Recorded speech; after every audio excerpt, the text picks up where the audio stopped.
Hey, man. Hi, my name is Matt, Ranger Matt, and welcome to another day with Slick, a Better You.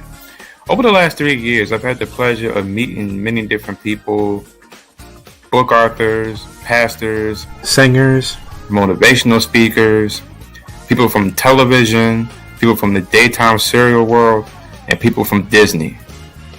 Why am I asking you this? I already know this. You're from where I'm at, Baltimore native. Over these 3 years, I've heard many excellent stories. I've had many wonderful conversations, good laughs, and I've always enjoyed hearing stories from people in terms of how they got from point A to point B to where they are today. I've had a blast doing this, and I can't wait to see what else is in store. So sit back, relax, and here's a new episode of Slick, a Better You.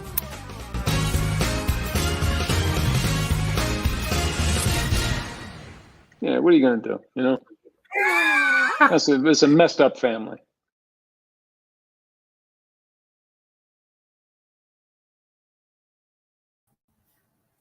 I guess my Ranger senses wasn't clicking in. Hi, how everybody's doing today? This is your boy, Ranger Matt. I am thrilled today to have another special guest on. This is my second guest of 2023.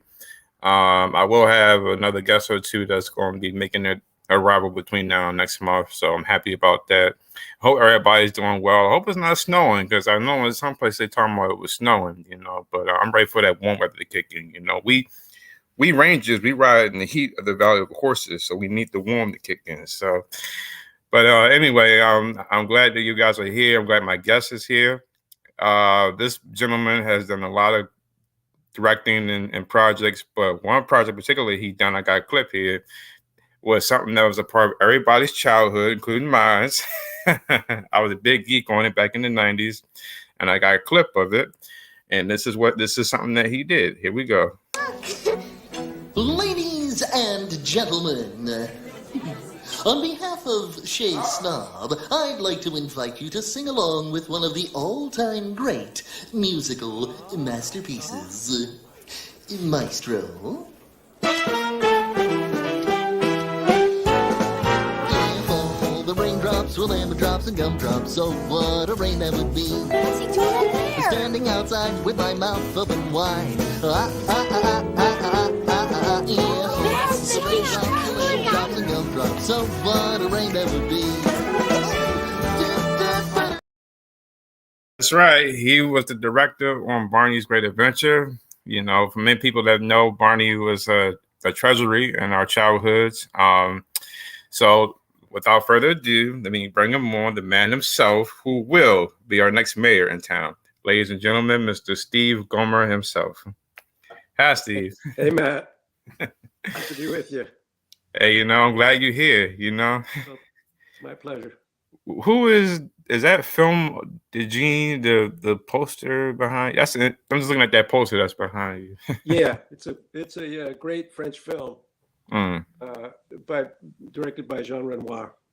Okay. It's one of my favorites. That was a gift from my son. That poster. So Right. It was always fun stuff. So anyway. Yeah. Yeah. Is it snowing where you at? Well, I'm in New York, and it's like in the 40s. It's not bad. Mm-hmm.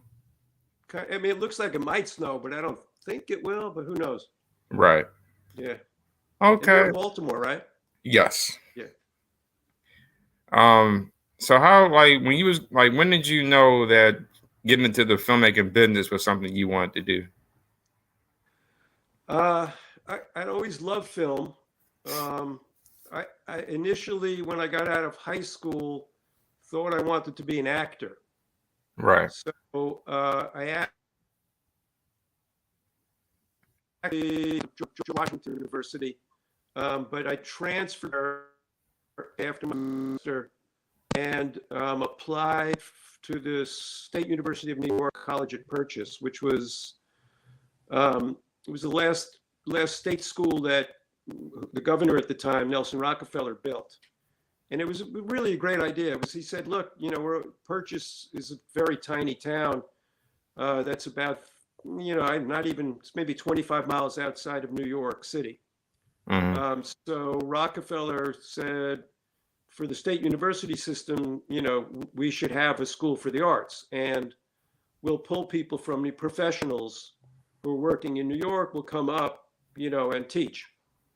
Right. And so I didn't apply to the they had an acting conservatory. I didn't apply to that, partly because I thought I wouldn't get in. I was afraid of that. And partly because I didn't want to just focus. I mean, I kind of thought I wanted to be an actor, but I wasn't sure.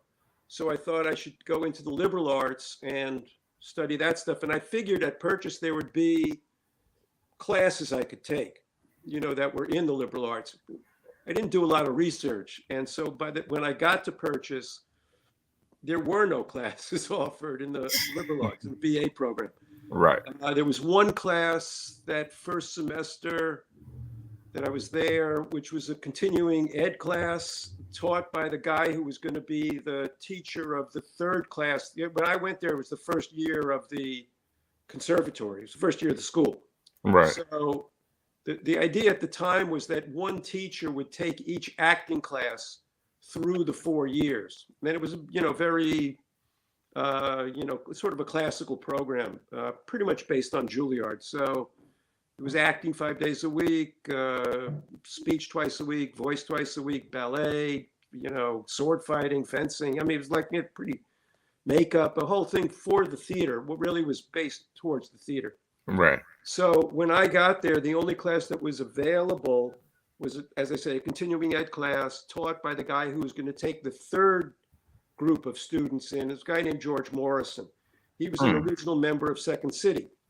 So Okay. he was teaching a continuing ed class on theater games, which is, what all the improvisational stuff is based on.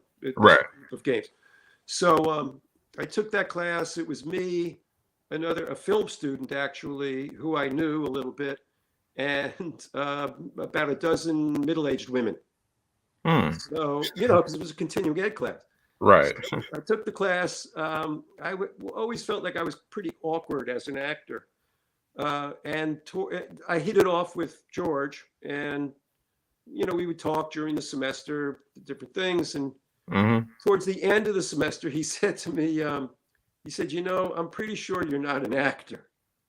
He said, I'm pretty positive. He said, but I think you might be a director. He said, there's something about you that reminds me of me when I was your age. He said, are you interested in directing at all? Right. I said, well, I never directed, so I don't know. And he said, well, why don't you direct something? And I had I'm from Yonkers, New York. So Yonkers was, maybe 15 minutes from Purchase. So he said, look, there was at Purchase, there used to be a special winter program. It was a 4-week program where you had to take a class 5 days a week, one class. Right. And then write a big paper. And I didn't want to write a paper. So he said, well, the alternative you can do is you can do a project. So he said, why don't you get in touch with your principal at school? I'll give you a letter that it's sanctioned by Purchase, and see if they'll let you direct a play over these 4 weeks. And then at the end of the 4 weeks, the dean and I will come and look at it and see if, and see if you like it and see if we like it, So I did a production of the Fantastics with a friend of mine who was a musician. He did the music, and we did it, and I actually really enjoyed it. And George came with the dean, who was Norris Houghton, who was really, very well known guy. He had run a number of theaters like from the 1940s, and Right. and they liked it. They said, okay, look, we were planning on having a directing program later, but if you don't mind being the guinea pig, we'll bring you into the conservatory and set up the program for you, and we'll see how it goes. So I said, okay, because I did enjoy it. I felt really comfortable. I mean, I actually felt very alive in a way, it was really something. So they put me into the conservatory, and then they were great, because then they said, all right, you'll take the acting program for 2 years, full acting program. And at the same time, I would meet with George and he'd give me readings and we would discuss them. I would write stuff about those. I had to take liberal arts classes as well. And then, after the first year, they started allowing me to start directing with the students. They didn't want me to infect them at the beginning if I didn't know what I was doing.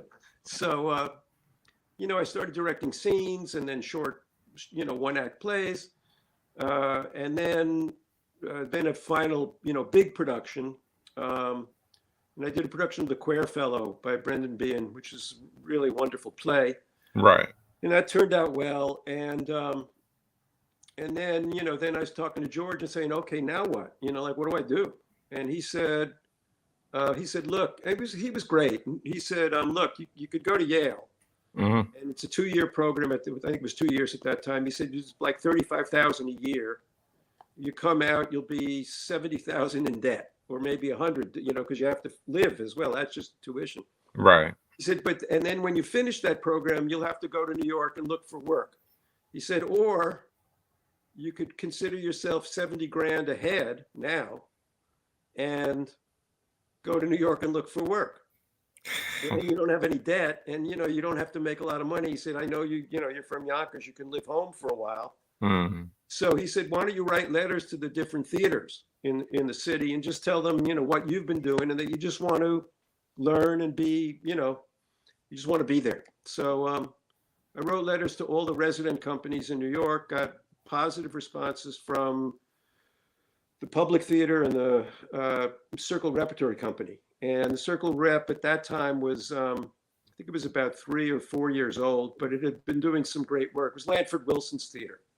So, Right. They had some good plays. They had already done Heidel Baltimore, and that was a big hit. And then, they did 6 shows a year, 6 plays a year with a repertory company. Wow. And George said, well, if you go to the Public Theater, he said, they're pretty bureaucratic already. They'll probably put you in the casting department. And it'd be pretty hard to break out of that. If you go to the Circle, since it's new and it's like less formal, you'll be able to explore different parts of the production. You'll learn more, he thought. So that's what I did. And, the first few months, it was just to get, I said, all I asked for was, like car fare, for the subway. And, Right. And then about 3 or 4 months into the time that I was there, there was Marshall Mason, who was the artistic director, fired the guy who was the production coordinator, who's essentially the producer at the theater. And I didn't get along with the guy, and I had told him I was hanging lights in the theater one day, and he came in and he started bugging me, and I just said, "Go fuck yourself. I don't really want to." You're not paying me. I'm working my ass off. Get off my back. Just let me do the work. Right. Anyway, then, and I figured, okay, that's it. They're going to fire me, and, he like stormed. And then Marshall came over to the theater. We had like our offices were in the theater was on 7th Avenue South. It was like a block apart. Right. He came over, and he hardly ever came over to the theater before the company moved into the theater for the show. We had a rehearsal room up in the offices. Right. So it was unusual for him to come over, and I figured he's coming over to, fire me. And he says, "Hey, Steve, let's go to lunch." So I figured, okay, he's like letting me down easy. And we go to lunch, and he says, "Look, I just fired that guy, and I want you to take his job." So I look at him, and I said, and I can't believe I said this, but it's like, in my mind, it's embedded in my mind. And I said, Marshall, I'm really learning a lot doing what I'm doing now. I don't know if I want to do that. And he just looked at me, looked across the table, and he goes, "What are you, a schmuck?" He said, "I'm offering you a great job. You just got out of college." Oh. So I did that job, and then they let me, put in for some money because since I had just gotten out of school and saw that, how hard it was to get started. So I applied for a grant, and that allowed us to bring in interns. Then I got another grant that allowed us to do workshop productions at another theater. So it was a successful thing, and I did that for a few years, and then I got an offer to work with a guy named Joe Chaikin, who was kind of the leading avant-garde director in New York at the time. He had a company called the Open Theater, and I had always really admired their work. So, you know, I went to Marshall, and he knew Joe, and I said, look, this has been great, but I feel like this is an opportunity I don't want to pass up, even though I had been directing already. But, you know, I wanted to work with this guy. So I went to work with him as his assistant, assistant director. And then we did a bunch of productions in the city. And then I redirected one in Paris. We did a production of Endgame. You know, so I worked with Joe for about 5 or 6 years. We did a production of Dybbuk at the Public Theater, which was a big hit. And then I felt like I wanted to do a documentary about him. A lot of people had approached him about doing documentaries, but he didn't know them. So he was mistrustful of it. But when I approached him, you know, I mean, we'd been working together for 5 years, so he trusted me. And he said, yeah, okay. And he was just about to start a production, to develop a production with Sam Shepard. So anyway, so, you know, I contacted a friend of mine from Purchase, who was the best cinematographer in the film school when I was in the theater school. Right. And I said, you know, look, we don't have any money, but do you want to help me make this documentary? And he said, yeah. So we would, you know, we worked other jobs. I mean, I kept doing, I was like an NBC page for a while.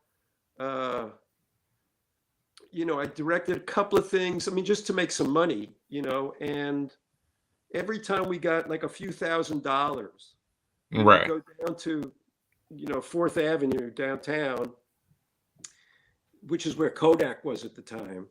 And we would buy, you know, a certain amount of 16 millimeter film. John Heller, who was the DP, he had a camera. So then we would go and we would call Joe, and I would say, hey, we got some money, we can shoot. And Joe understood the process because, you know, he never made a lot of money, and he always had to have to raise money to do his productions. Right. So, and then, you know, so we would shoot whatever, you know, he was rehearsing or working with other people, or we did interviews with other people he had worked with. And then we would take the film and we wouldn't process it. We would just put it in the freezer. I mean, so both of our freezers by the end were full of film, not food. And anyway, and then by the time, I don't know how, then I started raising money, you know, like talking to friends and family. And when I thought we had enough money we knew we had enough film now. Right. So then we could go to an editor. I didn't want to start and stop with an editor. So we didn't start working at editing it. Anyway, then we had enough money. We went out to California to shoot Shepard on some others, you know, for part of the film. But, you know, and anyway, so we finished the film. We edited it, and it got, you know, really good reviews and got a theatrical distribution, which we had never planned, really. Right. And then, but it gave me, I didn't know anything about filmmaking. You know, I mean, I learned on the job, and John helped me a lot. I had watched, I'd always been a really big fan of movies, foreign films, old films. And when I was at school, luckily, I mean, things turned out, it's like, it was weird fate in a certain way. Because when I was at school at GW, that first year, I don't know, for whatever reason, the classes were very easy. I didn't really have to work very hard. And across the street from my dorm was a theater that had 2 screens. And every day, it was like a repertory film theater. So every day they would have a double feature on each screen. Foreign films, old films. So I would go pretty much every afternoon, you know, when I was done with my classes, and see a double feature. So by the end of the year, I had seen a ton of, you know, John Ford, Howard Hawks, Renoir, Kurosawa. I mean, I really opened up my mind to all of that stuff, and I loved it. Right. So after the Chaikin film, There was a picture I wanted to make about the last year of a kosher hotel in the Catskills, and that was called Sweet Lorraine. And my wife was working as a physical therapist at the time, so she was supporting us and gave me I mean, it was really, wonderful of her. Right. But it gave me the time to, raise money to get this. I'm not a writer. I like working with writers, so I hired a couple of writers. We just, but it took 5 years to raise the money for that. And but we were able, we had great, at the time that we're talking like 1985, 86 in New York. And there was a pretty strong independent film community. Right. So John Sayles was kind of the head of it. And I had met John at a couple of events, met some of the other people, and John was very helpful. And he this was after the script was written, obviously. And I started showing it around to people. And so then I was able to, he gave like some of his people who he had worked with and recommended that they work with me, whenever I got this picture, set up. Right. So we were able to raise the money, but it was not parts of it were nightmarish, where money would be committed and then it would never come through. Most people turn you down when you go out, but my head was such that I knew it was going to be hard, and I knew we were going to get rejected mostly. And, for whatever reason, I just felt like, well, we just need to find one person, we can get 99 no's and one yes, and that's good. Right. So it turned out it was Joe Sala who made a lot of money in real estate. And he was friends with Ismail Merchant and Jim Ivory, Merchant Ivory Films. Right. And he had put money into one of their films. So he was kind of open to it. And he liked the script very much. And he was a real deal maker, Joe. So he said, okay, if you raise this much money, I'll put in whatever you need to finish the film. I think he said, if you can raise $250, I'll put in the budget that we had at that time was like 1.2 million, I think. Right. And so I don't think I ever quite raised it, but he saw that I was working hard. And I think we raised about 200. So he said, okay, I'll do it. And, he just was, and then he got, he called Ismail Merchant, and Ismail came and helped, sat with me and talked to me about filmmaking and stuff. And John Sayles' casting director, Barbara Shapiro, agreed to be the casting director. And she got us Maureen Stapleton, because we needed a woman who owns the hotel. Right. So I think we made a deal with Maureen. I forget how much she got per week, but she would give us 2 weeks. So, we worked our asses off. We hired a crew. David Grotman, who turned out to be a really brilliant, he's been nominated for a few Oscars, the production designer. I had worked with David in theater. So when I called him and said, hey, I'm doing this film, you feel like doing it? He said, yeah, okay. The money was nothing for it was like very low. Right. I wasn't in the union at that time. I don't think it wasn't a union picture, so we didn't have a union crew. We brought actually a lot of the crew in from Canada, so anyway, so I think on that picture, I storyboarded the whole thing. I worked with a storyboard artist, and we storyboarded every scene because I had never made a narrative feature. Right. So, I really wanted to be like overly prepared.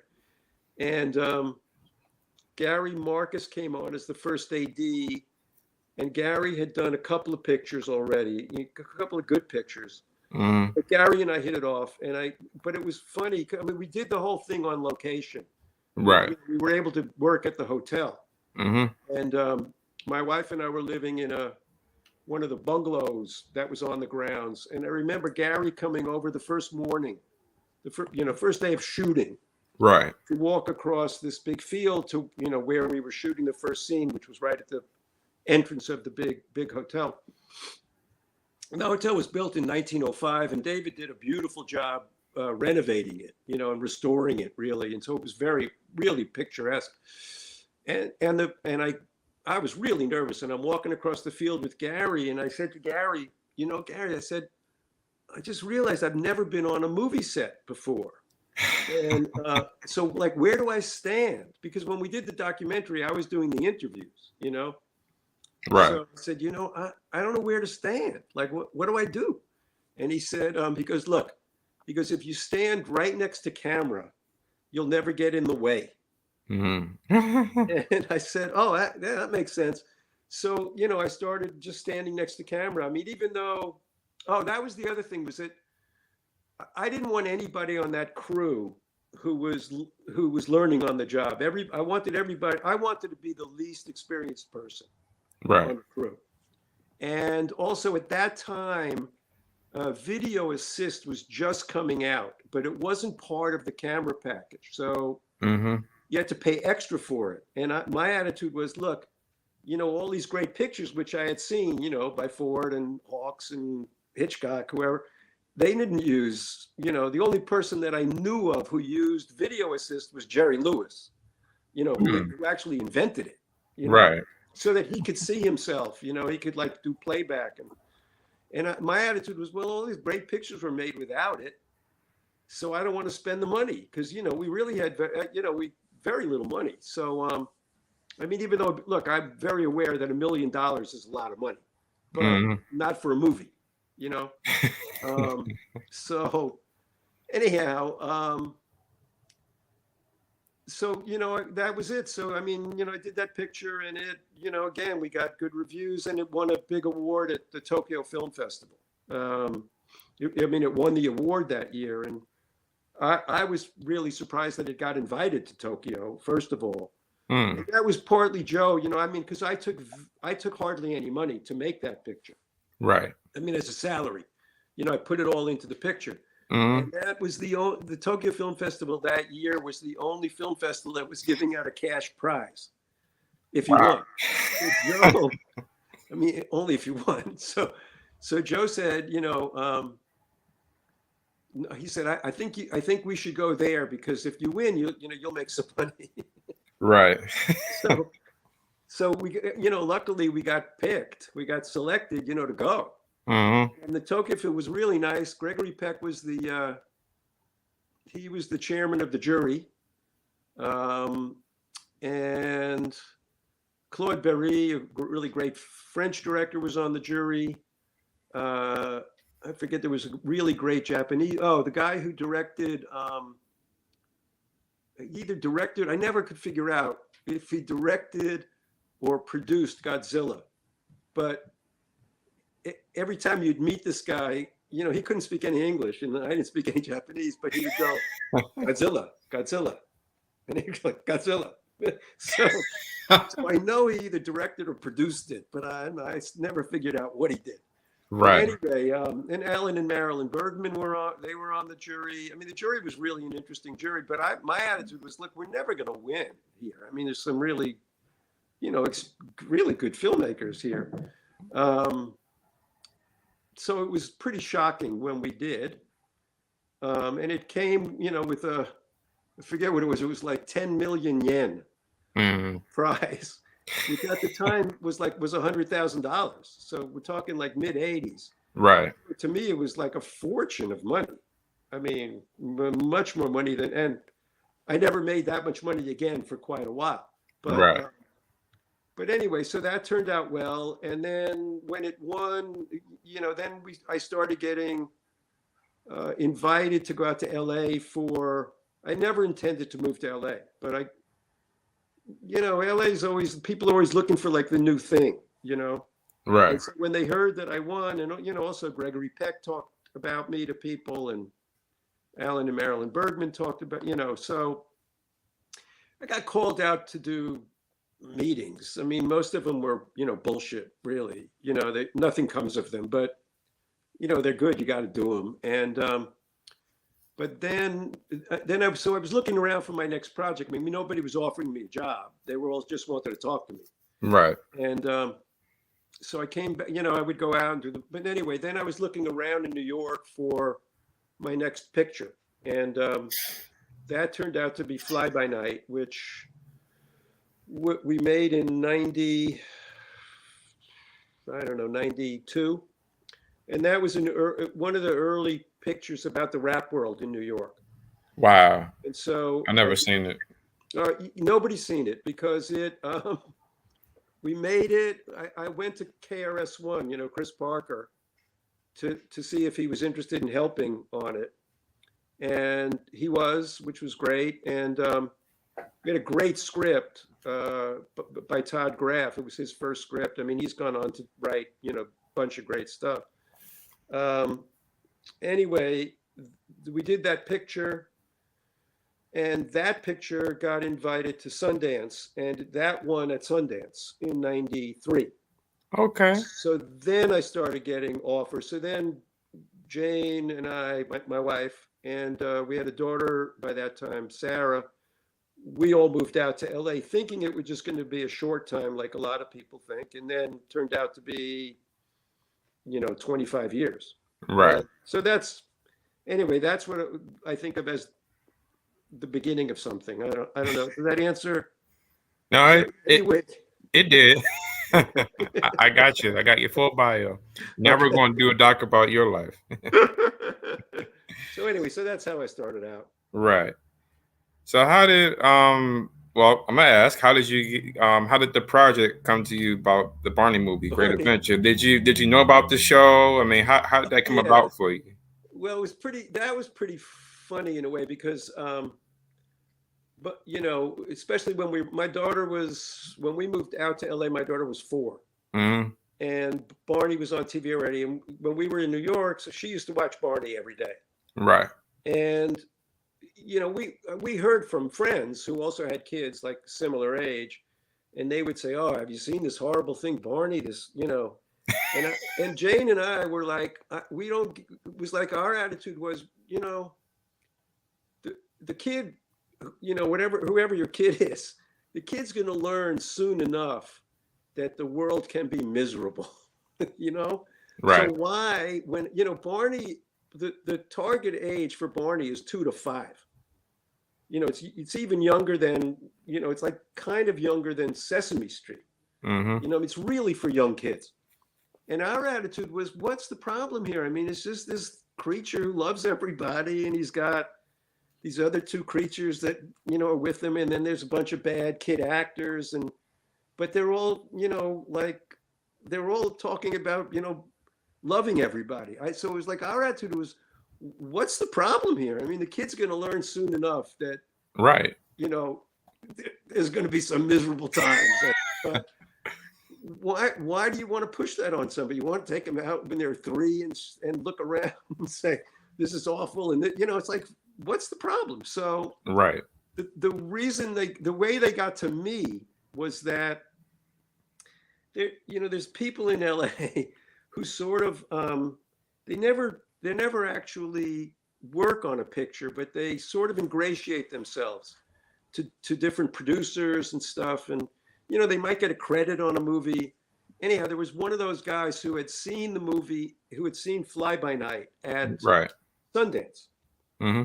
The guy who was the Sundance at that time had a low budget division.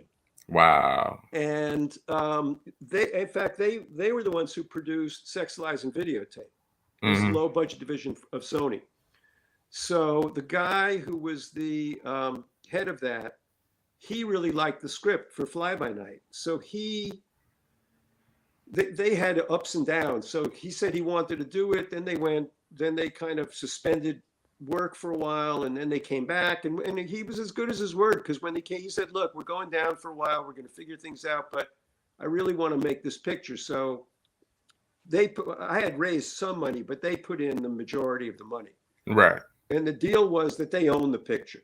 Mm-hmm. You know, whoever puts the money in generally owns it. So we did the picture. We had to work really hard on the picture to not get an NC-17 rating. Mm-hmm. Because I don't think there's more than 2 or 3 lines. You know, this was early days of rap, so I don't think there's more than 2 or 3 lines that go by without someone calling somebody a motherfucker. You know, it's like, I mean, it's Now, just, you're right. and I had to, you know, my attitude whenever I do anything is I want it to be honest. You know, so you know, I didn't do this thing of like a lot of white guys where they meeting with black guys, they're like, they pretend to be hip or, you know, black kind of. And my attitude was, look, I'm a white guy, you know, I'm this white Jewish guy, but I'm really fascinated by this world. And so when we started making the picture, I mean, Todd did a great job on the script. Mm-hmm. And I mean, he's a white guy too, but what I said to everybody who we cast was, look, you can change any line you want. Just make it honest, you know, so you see how it's written. But if it does not making sense or it's not what you would say, change it. Right. You know, and if there's behavior that we haven't gotten right, change it. You know, let's collaborate. I mean, that's kind of been my watchword of all the work I've done is collaboration. Mm-hmm. So the thing was, the guy who was the head of Sony at that time, of big Sony, not the little, you know, low budget division, literally was an accountant. I mean, at that point, he was people always make fun of those executives and they say, oh, he's an accountant. This guy was an accountant. Right. And he hated rap. And I don't know if you must remember this, Matt, you know, like at that time, you know, the early 90s, there was still a question about, is rap a flash in the pan? Is it going to stick around? You know, is it going to go away? You know what I mean? It hadn't taken over the culture yet. Right. And this guy's attitude is, and he was very upfront about it. He said, look, he goes, I don't care that you won at Sundance. He goes, I hate this movie. I hate everything about this movie. Dang. The audience is going to hate the movie. So I'm not releasing it. And we'll just go straight to video. And October Films was starting at that time. Mm-hmm. And they called me, the 2 guys from October, and said, can we have lunch? And it was like, yeah, of course. And they said, we really want this film. We want this to be our first film that we'll release. So I said, look, I'd love that, but you got to talk to this guy because he's adamant about not releasing the picture. Right. And so they negotiated with him for about 7 months. Because, you know, if someone else produces a picture and you release it, you generally have to give some percentage of what you take in theatrically to that person, you know, right, and to that entity. So it started off at like maybe 18 or 20%. And then they finally got it down to like 5%. Then this guy wouldn't do it. I mean, they hard, you know what I mean? It was like, 5% was, I don't know, it worked out where they were hardly going to make any money on this. mm-hmm. His attitude was, and he told me, he said, look, if I release this picture, they're going to have to, you know, promote it. And, you know, so they're going to be spending money that I'm going to, you know, that's going to be taken out of my profit. I mean, it was like a whole thing. It was all to do with profit. He Right. said, but if I go to, he goes, if I go straight to video, I know how much I'm losing. Mm-hmm. He said, I don't want to lose any more money on this thing. So no one has seen the picture, but some of the people at the studio saw it. Right. So I got a call from Danny DeVito's company from Jersey Films Mm-hmm. to come in and talk to them about, you know, doing a picture, which eventually turned out to be Sunset Park. And, you know, which was another, anyway, getting back to Barney. So the guy, this kind of hanger-on guy, had glommed onto Cheryl Leach and the people at Barney, because mm-hmm. everybody at that point, every studio wanted to make a Barney movie, every studio, and what they were looking for was a director who had done a musical. But you know, you remember in the early 90s, you know. Like, or mid 90s, I mean, no one had made a musical for like 20 or 25 years, you know? Right. But this guy who had seen Fly By Night at Sundance, he said, "Oh, Steve just directed a musical. You should talk to him." And I'm thinking, these people do not know what, you know, it's like Barney is this, and this is like all the way over here. Right. But I think Cheryl saw the picture. I'm not even sure, but I think she did, and she liked it, and she understood that, okay, this is not the music we're going to be using, but for Barney. But you know, we hit it off, and I mean, the way I looked at Barney was, I said, look, you know, it's kind of like the Wizard of Oz. I mean, it's a bunch of guys in suits, you know. So what's, you know, and it's got music. What's the difference? You know, let's do it. And they liked my take on it. I mean, I think they liked that I compared it to the Wizard of Oz. Right. But they gave me a lot of freedom on it, and they had a script already, which was like I think the first script they had was 300 pages, and you know, a feature script should be about 110. Right. So it was really way overwritten, and they said, look, we know we got to do some work on the script. And I said, well, one thing I would recommend is that there be a character in the picture, a lead character, who hates Barney, because. So it was your idea. Okay. No, well, I'll tell you why. No, it was really for, you know, I mean, because I knew that there was a bunch of adults, and I friends of ours, sometimes what they would do is they said, well, they would let our kids watch Barney, but we would leave the room. You know, we'd go and do something else. We couldn't stand it. Right. And so my attitude was, well, you know, in a movie theater, you're not going to leave a 3-year-old sitting by him or herself, right? Right. So the adults are going to have to stay watch this movie. So I said, I think we should have someone in the movie who these adults could identify with if they hate Barney. Right. You know, it's like, oh yeah, this kid hates Barney too. You know, and that turned out to be, that's what the movie became about, was this kid who, you know, so they changed the script, and this is about this kid who doesn't believe in make believe or, you know, fantasy. Right. His sister and her friend do.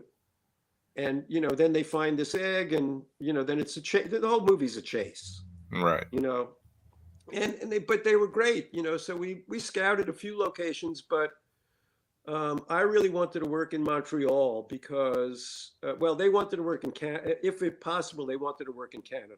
Right. And I wanted to work in Montreal because there were two reasons. One was Cirque du Soleil was just starting, and I was hopeful that we could work with them, and they would be the day players in the movie.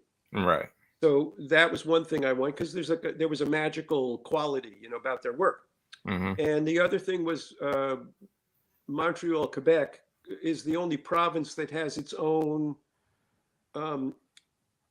movie community. You know, there's a separate union for those guys, you know, whereas the rest of Canada kind of works with America mostly. And I just wanted that vibe, a different kind of vibe, you know, from these guys. Plus, Montreal is great because like 15 minutes at that time outside of Montreal, you were in beautiful farmland. And, you know, the starting and ending location for that movie, you know, is a farm, you know, sort of an iconic farm that doesn't really exist. But, you know, I knew we could, you know, turn it into something. Right. So, you know, and they agreed to that. They said, yeah, Montreal's great. Let's do it. You know, they pretty much let me cast it. I don't know what, oh yeah. And then what did we do? I forget what we did. You know, it's a long time ago now, so I don't remember now what we did in terms of the score. I think I had been working with Dick Robbins, who did all the music for Merchant and Ivory. And Dick did the music for Sweet Lorraine. He didn't do the music for Fly By Night because it was not his thing. But Right. I think he did the music. I'm pretty sure Dick did the music for Barney as well. So that's how it came about. I mean, it was just this guy saying, oh yeah, this guy did a musical, you know, so he can probably, you know, he can do this. So that's what it was, you know. Was there I know it's been some time, but I was gonna say, like, was there a favorite scene from the movie that stands out to you? Um, Let me think. Well, there's a couple of scenes I really like a lot. I like the scene. I like the whole sequence where the guy's in his truck and he's making food in the truck. You know, it's like, and that was added. It was at that time was like the first time I was aware that these cars were being sold with a lot of coffee holders and stuff. It was like everybody was eating in their car. So I thought, let's do this, but take it to like as far as we can. So Right. the guy has like an oven in there. He's got a stir. I don't know what it's got, a coffee machine, I think. I really love that. I think the production designer came up with some great ideas for that scene. I like it a lot. Right. And I like the circus scene. There's one scene where they're at where they're at a circus. Yeah. And that's all the Cirque du Soleil people. So that was fun. Mm. And we had a good time, and we had also we had a lot of time on that. We had 65 shooting days. I like the balloon sequence. That was all green screen. That would look a lot different now with this CGI that exists now. The balloon sequence took us about 2 days to shoot. Right. No, what am I saying? 2 weeks to shoot. And it's not a long sequence, but at that time to do green screen,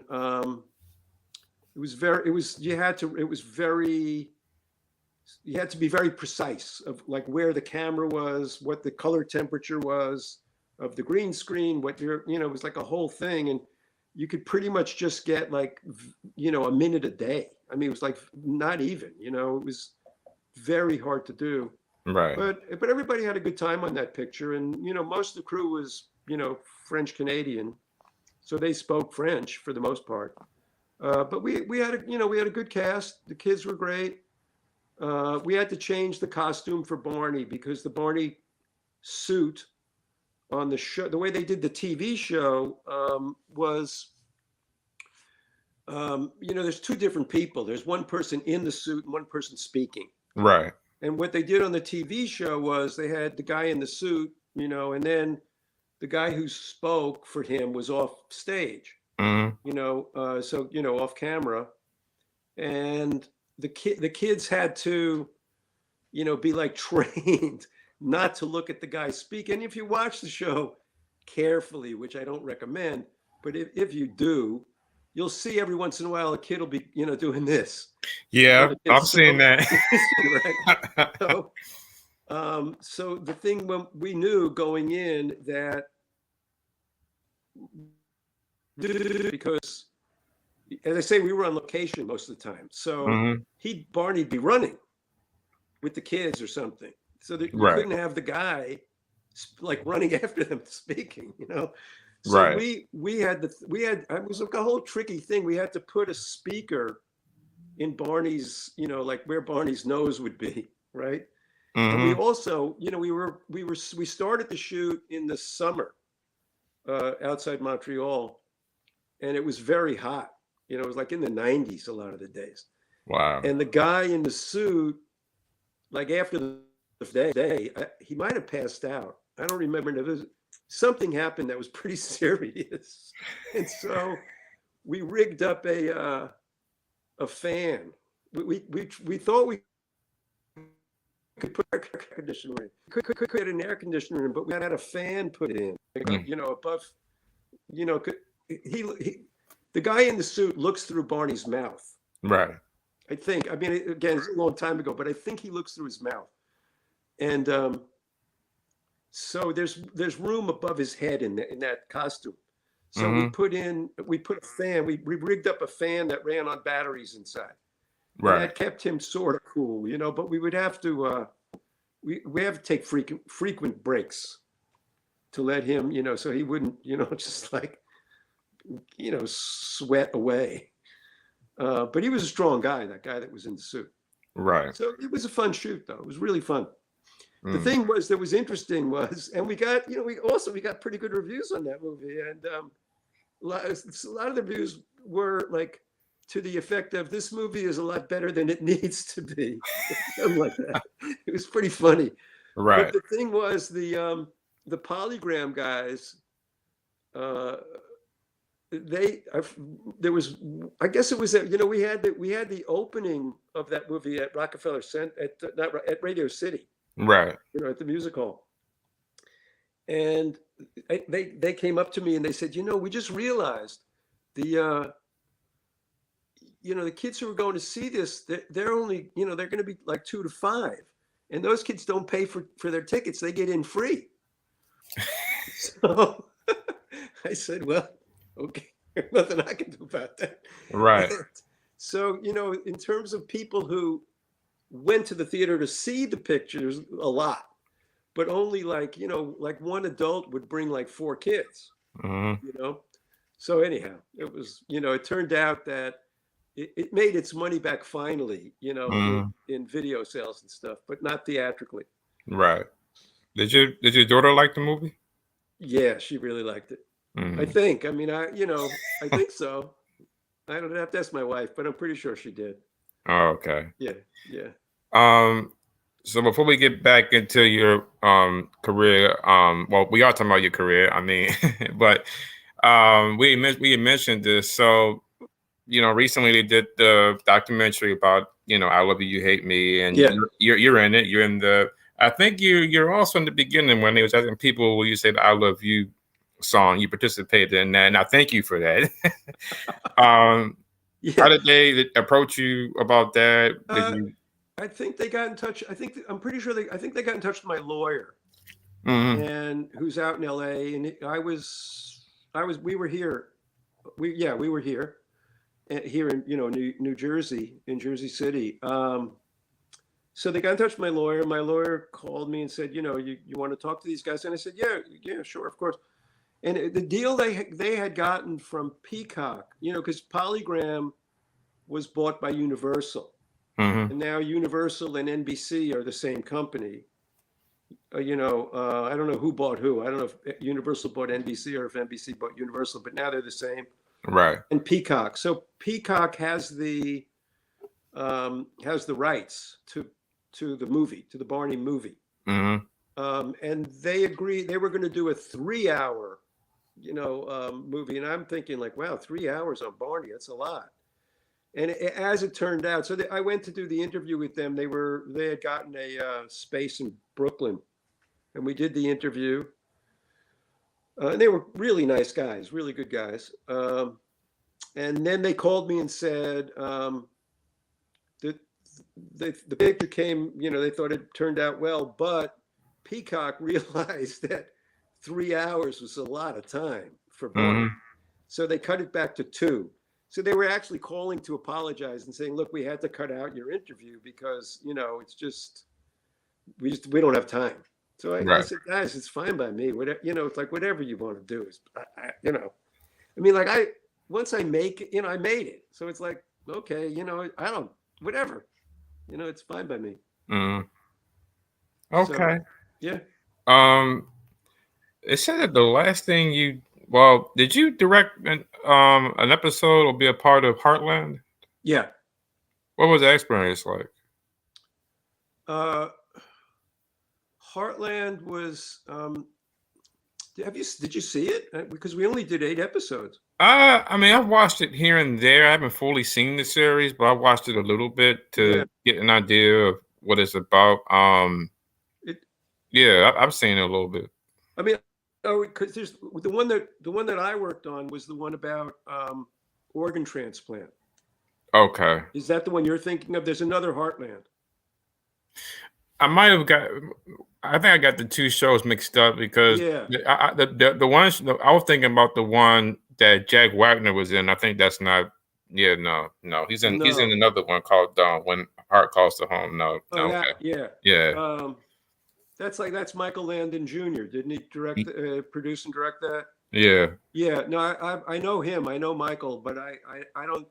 I think I only saw one episode. He asked me to take a look at it, but no, the picture Heartland, the TV series Heartland that I worked on was about organ transplant. It was created and developed and run by David Hollander, who did The Guardian, which was one of the first TV shows that I did. And because after I made,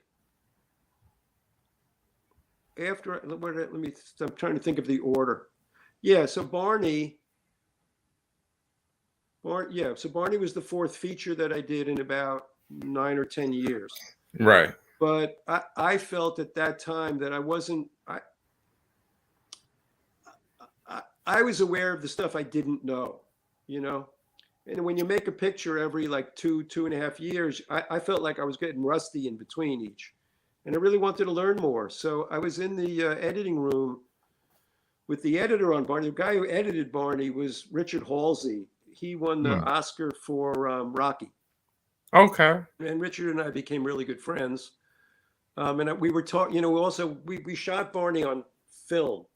So when you shoot on film, the director spends a lot more time in the editing room than that. You know, it's much faster editing now on digital. Right. Film, you know, if you want to change something, you have to, you know, the assistant has to go in the other room and find the film, find the frames. You might be like 4 frames that you've cut out. Now you need to restore. So you have a lot of time to hang out and talk. And I was talking to Richard and I said, you know, there's like interesting stuff on television and I'm kind of curious about it. So he said, yeah, you should look into it. And he goes, I'll get in touch with my friend, this guy named Michael Pressman, he was doing pilots. So he did the pilot for Chicago Hope. And I forget, he ran picket fences. He worked with David Kelly a lot. So Michael and I met. Michael said, look, I know who you are, but I don't know your work. Send me your stuff. And he said, I'll get back to you. And he, you know, again, he was lucky. He was a guy who was as good as his word. And he said, he looked at the films and he called and he said, yeah, look, you could do TV, no problem. So he said, look, I'm not running a show right now, but as soon as I, you know, hook up with another show, I'll call you and you know, you'll do it. And then, you know, like 6 months later, he called me and he said, look, it's not in the trade papers yet, but David Kelly, you know, wants me to come back on Chicago Hope because it turned out to be its last year, but they didn't think it was going to be its last year at the time. So he said, you know, I'll give you, you know, an episode. And it was great. It was a great way to start because he was able to help me also, you know, in terms of, it was like things that go on the TV, you know, when you're doing TV that you don't do in a feature. It's a little bit fast. I mean, I was working pretty fast, you know, but TV is even faster. Right. So he was very helpful. And then the episode that I did turned out well. So then I got into the David Kelly camp. And then, you know, I just circulated through all the shows that he was doing at that time, which were numerous. You know, he was doing The Practice. He was doing, what was the one with Callista Flockhart? It's another legal show. Not LA Law, is it? Not LA Law. It's was it Janie? What was the show that Callista was in? Yeah, Ally McBeal. Okay. Yeah, so you know, I ended up doing those. Did Ally McBeal? Did Private Practice? You know, just moving through all of those, and you know, it just forces you to learn. It's like graduate school. So I ended up, you know, we were living in Santa Monica, and then Michael got hired to do the next year to do The Guardian. So he hired me to do The Guardian. I did a few episodes of that year, and then I hit it off with David Hollander. And then when he did his next show, which was Heartland, which was about organ transplant, he asked me to run the show. You know, he was the showrunner, but I was going to run the production. Right. So I was hiring the directors and making sure, you know, just, you know, the schedules were working, you know, just kind of keeping, you know, he was in the writer's room all the time and I'm on the set or I'm in my office, but David got more interested in, you know, like there's real drama with organ transplant, but it's, you know, most medical shows, if you think about it, even from the first medical show was a play on Broadway called Men in White, and it was about a hospital. Right. And all shows, even to today, are based on that. It's all about the heroic doctor, Mhm. And it's so now it's it's different. Men do it, women do it. It's diverse. Ethnically diverse now, but it's essentially the same thing. It's a heroic doctor. Right. Let's say like House, he's got problems. He takes pills. He's addicted to pills, but he's a brilliant, diagnostician. Right. And you love the guy, or and he solves it. What David got interested in more was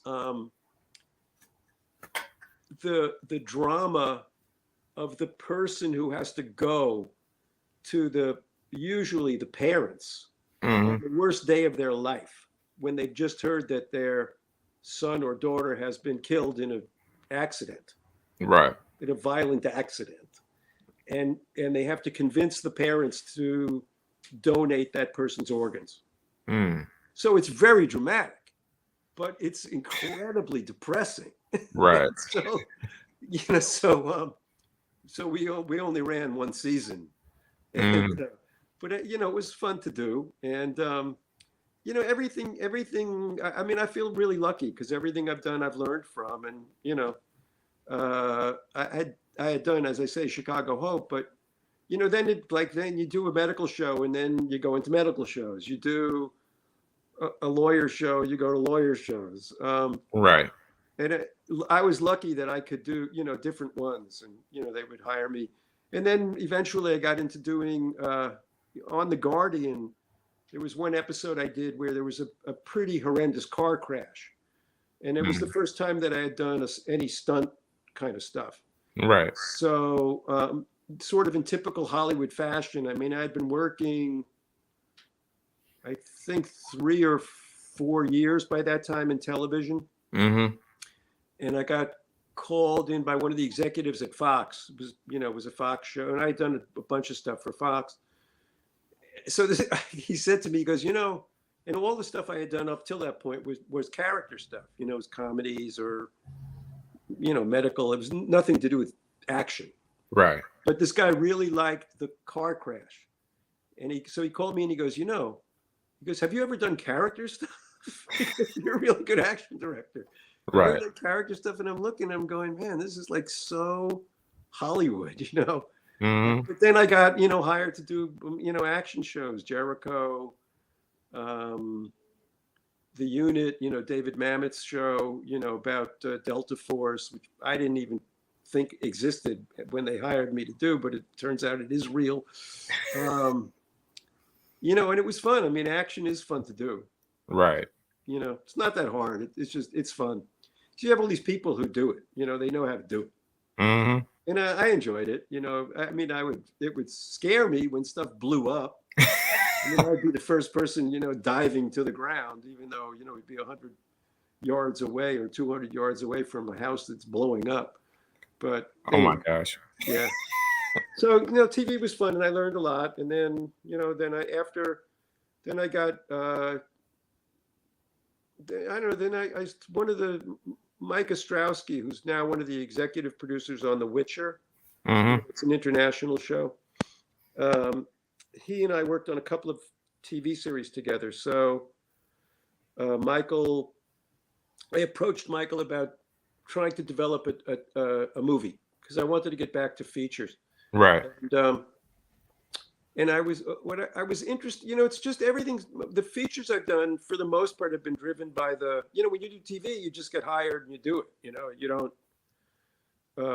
whereas with features, I mean, apart from, 3 out of the 5 that I've done, I mean, well, I've only done 5, were independent, where I came up with the idea and then developed it over the years. And so this last feature that I did was a picture called All Saints, and it was I just was interested in the world of clergy, because I had done some research, and clergy have a real problem at home because they're not home as much. Mm-hmm. But also, they're on call.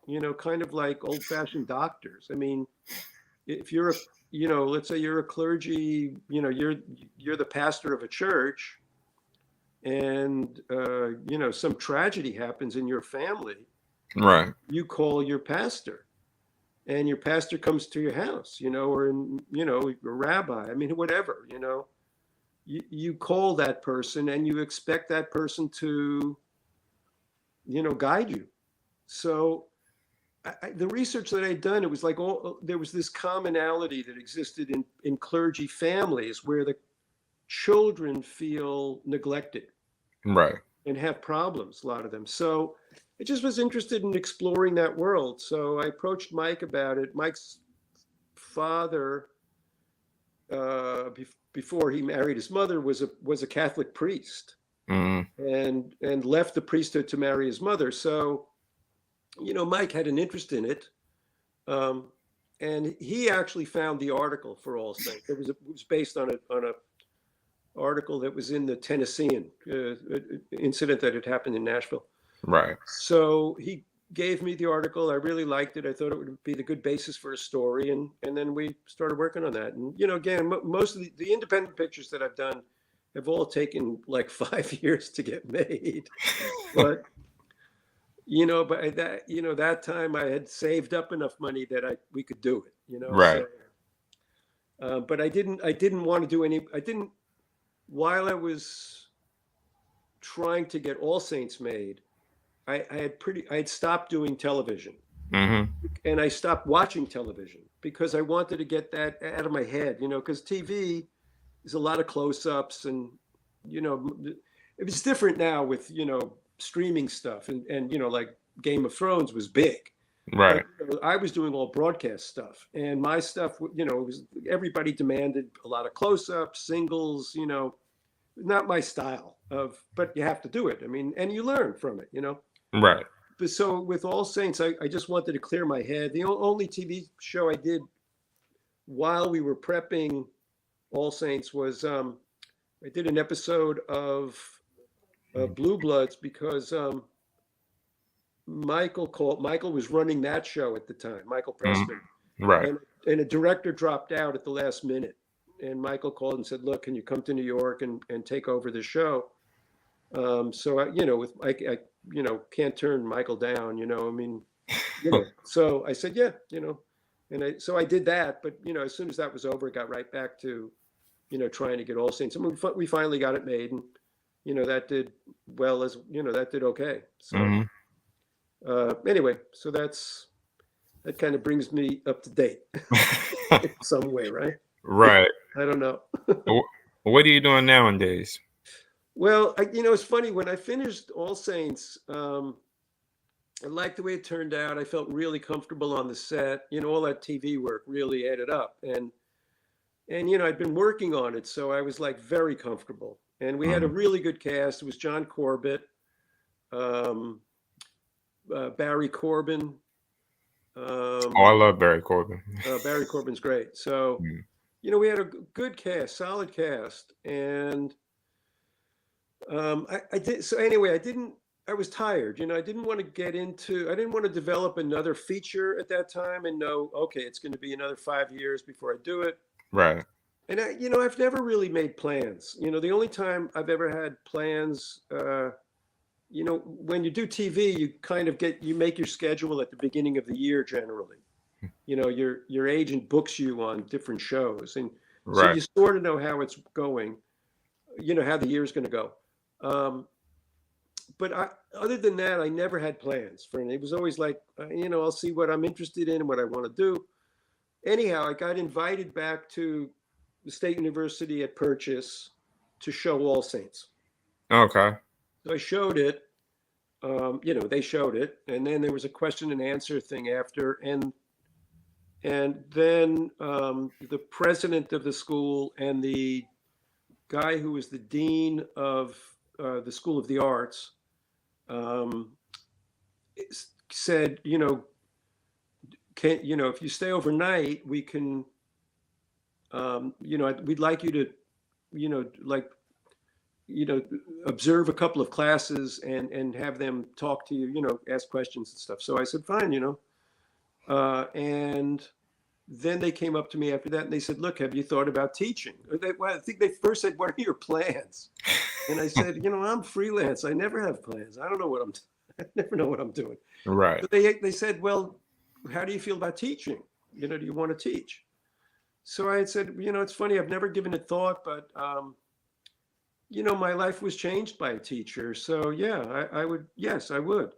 Right. And so they said, look, you develop the courses you want and we'll do them.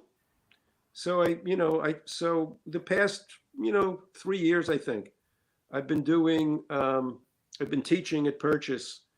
I do a scene study class that's called Creative Collaboration for Actors and Directors, because what I found working on television was that a lot of directors who are doing that work don't really know how to work with actors. They're sort of afraid of actors. A lot of guys men and women coming out of film school.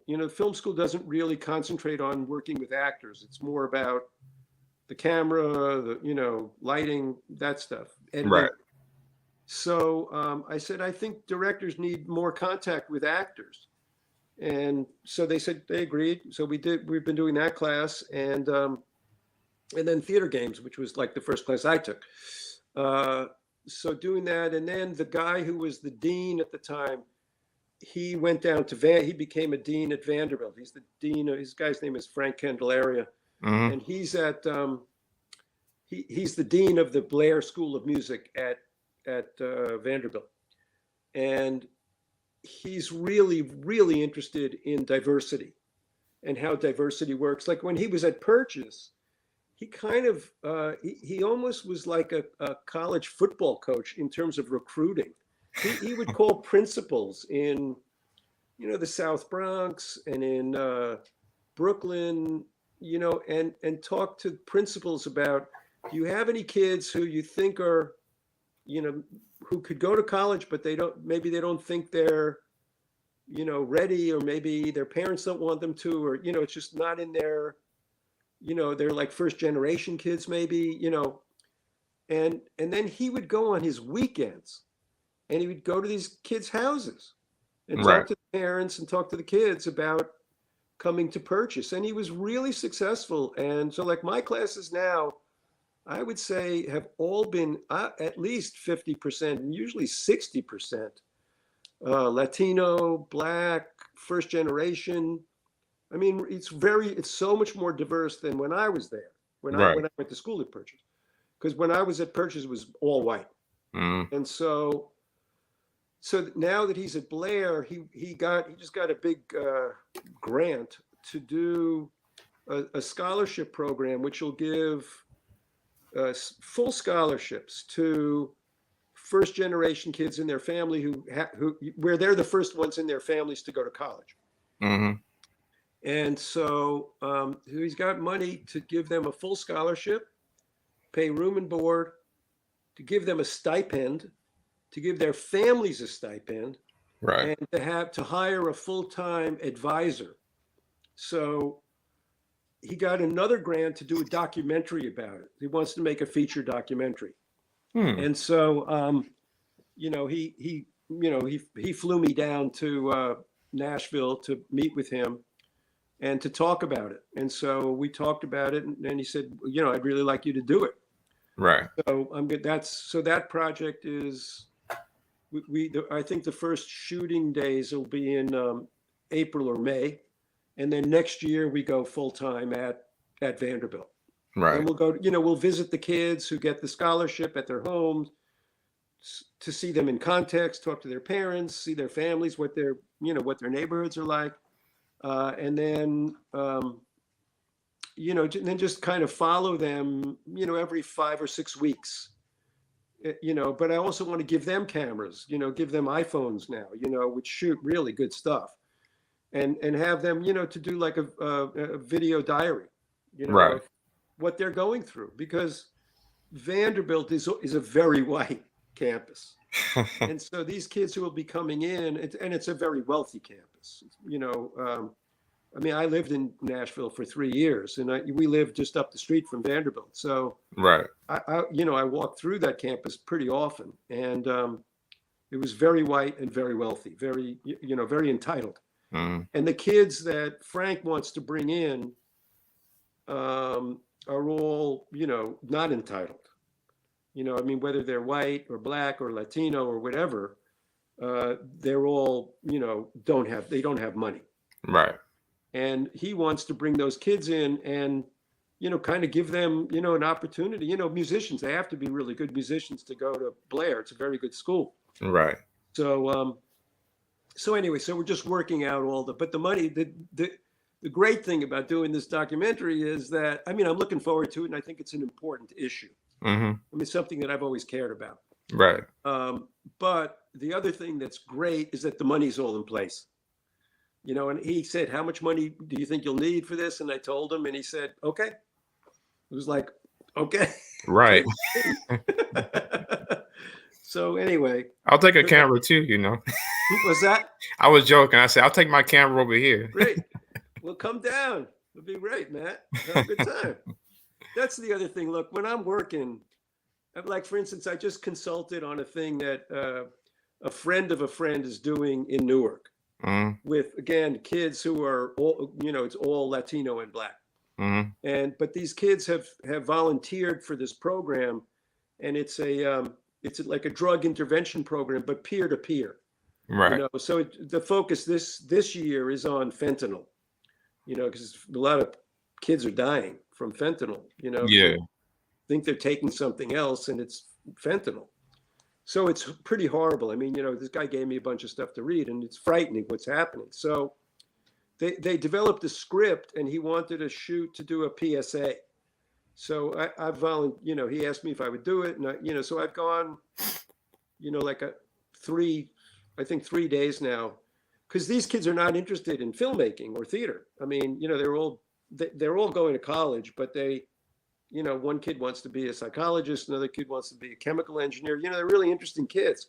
But, since they don't know anything about filmmaking, it was really starting from scratch.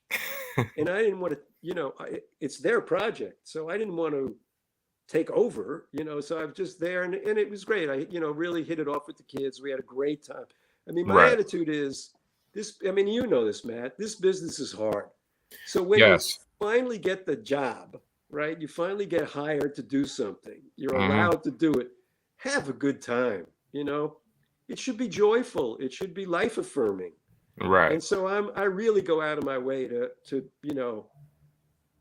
not only me, but the crew, I want people to have a good time when I'm, when I'm shooting. And so that's what I was trying to convey to them, is that it doesn't have to be all, tense and stuff. You don't have to blow up at anybody. Nobody yells, let's all work together. Let's collaborate, figure out how to do this. Right. So I was doing that, and, that was, good. But anyway, so I'm teaching right now, but at the end of the semester, we start the documentary. Okay. Yeah. What kind of music do you like? Oh, wow. God, I wouldn't say, I mean, I think like a lot of people who, grew up in the 60s and 70s, usually like the first music you sort of get into is kind of the music that stays with you. Right. So, I mean, I'm a really big fan of, Phil Oakes, Bob Dylan, Crosby, Stills, Nash. He just died too. Yeah. Yeah. Linda Ronstadt. I mean, those are the people who sort of, when I first started listening to music, it was their music, so that stuff stays with me.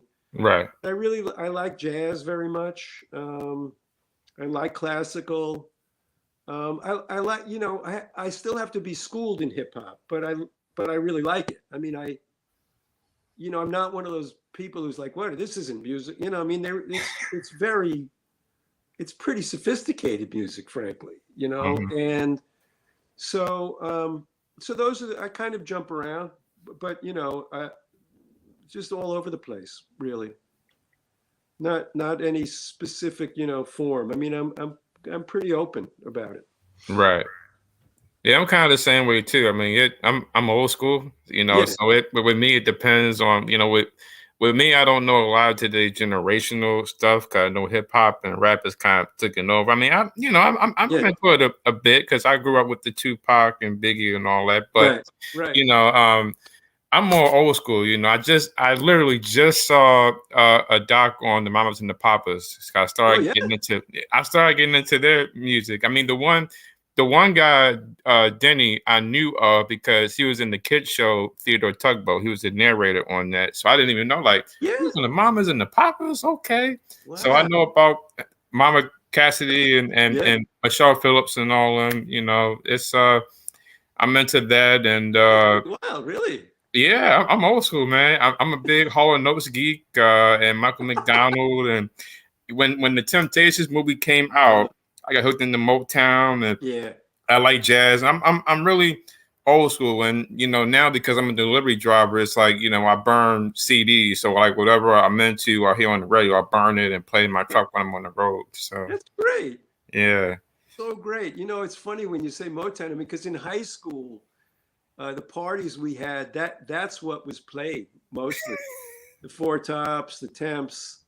I mean, all Motown. I mean, it was pretty much. I would say at our parties. I mean, because we're talking in the late '60s. It was Motown. So whenever I hear any of that stuff from then, I just think back to high school and these because there was you could dance to it, so it was like, and you could slow dance to some stuff, oh and yeah, that's what we wanted to do, so so anyway, yeah. yeah, so yeah, but I'm pretty much all over the place like you with it, Mhm. You left, like I said, they should do a doc about you. You left quite a legacy. I mean, even with the Barney movie, I mean, kids love that movie still. So it's No, like you, it is funny. I mean, it's funny you say that because, um, how many? Well, three kids now have come up to me, just in the past year at purchase, and have come to me with like VHS copies of Barney, and they ask me to sign it. And right, the thing. Oh, that's what with Barney. My attitude was, um, this is going to be the first movie that a lot of kids see. right, So I felt like an obligation that I said, so we have to do a great job on this. We can't, it's kind of like those critics were saying, well, it's better than it needs to be. It was like, well, no, I mean, I dealt with it like it was a real movie, and I wanted it to be, fantasy and out, and that there's that scene in that strange lady's house, like that, it's like we had some big stuff in there. Like, so it's kind of rewarding in a way, these kids coming up to me and I mean, I don't know,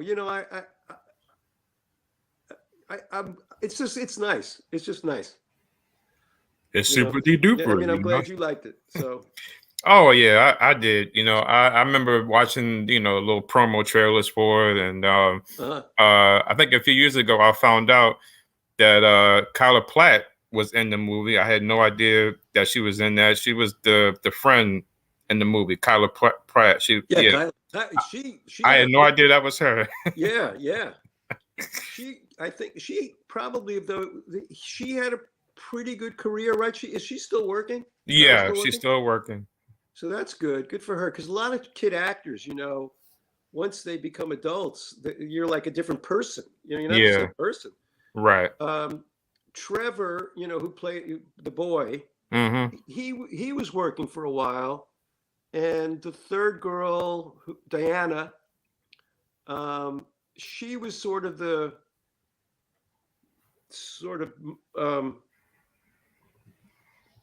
I don't know. She had the best perspective, I would say, on her life. Right. And so when she became an adult, she stopped acting. Yeah. And I don't know what she's doing now. We were in touch for a little while, but I mean, I'm sure she's, like doing a regular job now, which is good. Right. It's tough for kid actors. It's very tough. You There's a know, lot of pressure.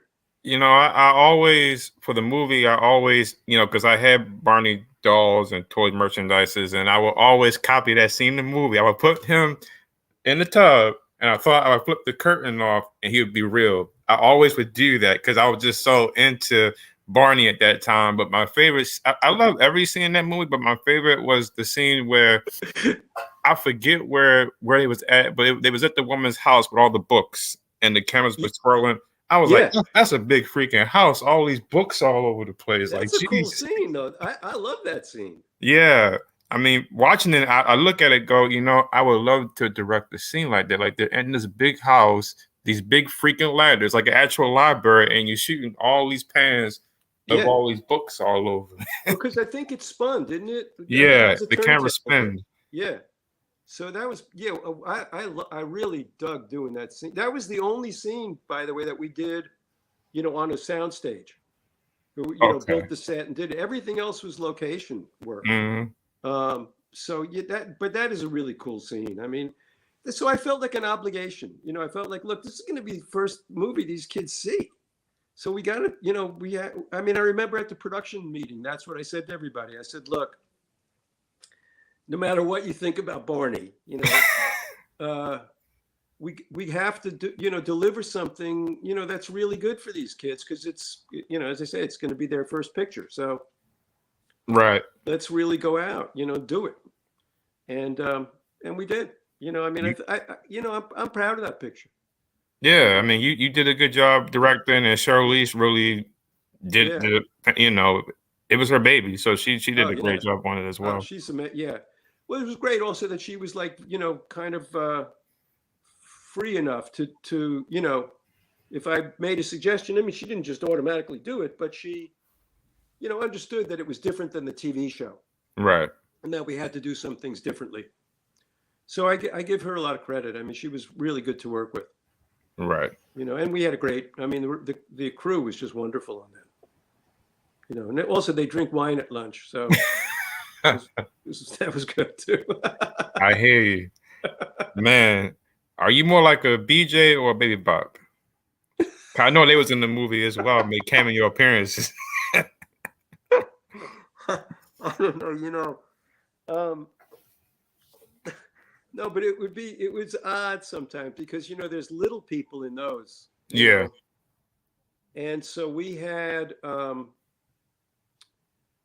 then we had to have, for the most part, we had little people as stand-ins for the kids. Mm-hmm.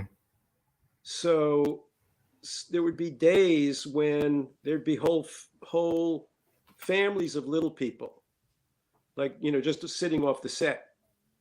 And then there'd be all these circus people doing, stretching or doing, bouncing on a trampoline. So whenever, I'd be setting up a shot, if I looked around, it would be the strangest community of people.